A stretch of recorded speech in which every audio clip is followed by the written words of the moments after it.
नमस्कार दोस्तों, स्वागत है आपका हमारे YouTube चैनल पर जहां हम मज़ेदार और कुछ नया सीखने वाली कहानियां सुनाते हैं।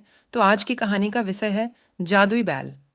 एक गांव में रवि नाम किसान था, जिसके पास बहुत कम जमीन थी, जहां वो रोज मेहनत कर फसल उगाता था। रवि की खेती करने के लिए उसके पास एक बैल था, जिसका नाम कालू था। कालू बैल खेत में हल चलाता था। दिन भर की मेहनत के बाद रवि कालू के पास बैठकर उससे बातें किया करता था। रवि बहुत ही खुश और संतुष्ट था, लेकिन रवि की खुशी उसके पड़ोसी से देखी नहीं जाती थी। दिनेश वैसे तो बहुत अमीर था, उसका खेत काफी बड़ा था और उसके पास एक ट्रैक्टर भी था, लेकिन वो हमेशा ये ही सोचता कि आखिर ये रवि इतनी छोटी जमीन पर खेती करके इतना खुश कैसे रहता है। मेरी जमीन इतनी बड़ी है और मैं अनाज भी ज्यादा उगाता हूँ, पर फिर भी मिले हुए पैसों से संतुष्ट नहीं रहता हूँ। शायद ये बैल उसकी खुशी का कारण है। जब देखो, ये अपने बैल से बातें करता रहता है। दिनेश रवि के पास गया। अरे रवि भाई, मुझे ना एक बैल खरीदना है। लेकिन दिनेश भाई, आपके पास तो ट्रैक्टर है।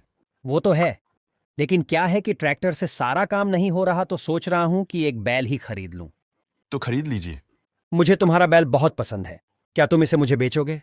मैं तुम्हें अच्छे दाम दे दूंगा। नहीं नहीं भाई, बुरा मत मानिए, पर मुझे मेरा बैल नहीं बेचना है। आप कृपा करके कोई और बैल खरीद लीजिए। दिनेश अपने खेत लौट आया और वो सोचने लगा। हो ना हो, इसके बैल में ही कुछ बात है जो वो इसे बेचना नहीं चाहता, लेकिन मैं तो इसे पाकर ही रहूंगा। अगर इसकी खेती ही न रहे तो ये बैल मुझे जरूर बेच देगा। उसी रात दिनेश ने चुपके से रवि के खेत को जला दिया। अगले दिन रवि ने जब अपने खेत देखे तो वह फूट फूट कर रोने लगा। हे भगवान, ये क्या कर दिया।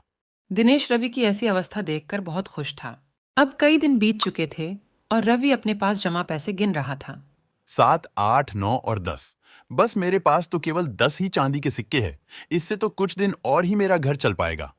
मुझे कालू को किसी नए मालिक को बेच देना चाहिए। कम से कम नया मालिक उसे भर पेट खिला तो पाएगा। ऐसा सोचकर रवि कालू को लेकर बाजार की ओर निकल पड़ा। रवि के हाथ में उसके जमा किए गए पैसों की पोटली थी। कुछ समय चलने के बाद रवि ने सोचा, मेरे पास अब सिर्फ 10 चांदी के सिक्के हैं और ये भी कोई लूट ले तो मेरे पास कुछ नहीं बचेगा। बेहतर है ये पोटली मैं कालू के गले में बांध देता हूँ। रवि ने पैसों की पोटली कालू के गले में बांध दी। कुछ दूर चलने पर रवि को भूख लगी तो वह एक ढाबे पर रुका और कालू को बाहर एक पेड़ से बांध दिया। जब रवि भोजन कर रहा था, तभी ढाबे का मालिक आया और वो कालू की ओर देख रहा था। तभी उसने देखा कि कालू के गले से एक चांदी का सिक्का गिरा। ढाबे का मालिक चौंक गया। अरे ये क्या, चांदी के सिक्के देने वाला बैल। तभी एक और सिक्का नीचे गिरा। ये तो जादुई बैल है, शायद इसके मालिक को नहीं पता। अब रवि भोजन करके वापस लौटकर कालू की रस्सी खोलने लगा। तभी ढाबे का मालिक भी वहां आ गया। क्या आप ये बैल बेचना चाहते हैं? हाँ, क्या आपको इसे खरीदना है। हाँ हाँ, खरीदना है। मैं आपको इस बैल के 1,000 चांदी के सिक्के दे सकता हूँ। 1000 ठीक है, दे दीजिए। रवि ने अपने बैल को बेचकर 1,000 चांदी के सिक्के मिले और वह बाजार गया और उसने 4 गाय खरीद ली। रवि बहुत खुश था। वो गाय लेकर गांव लौटा। रवि ने गाय का तबेला खोल दिया और दूध का व्यापार करने लगा।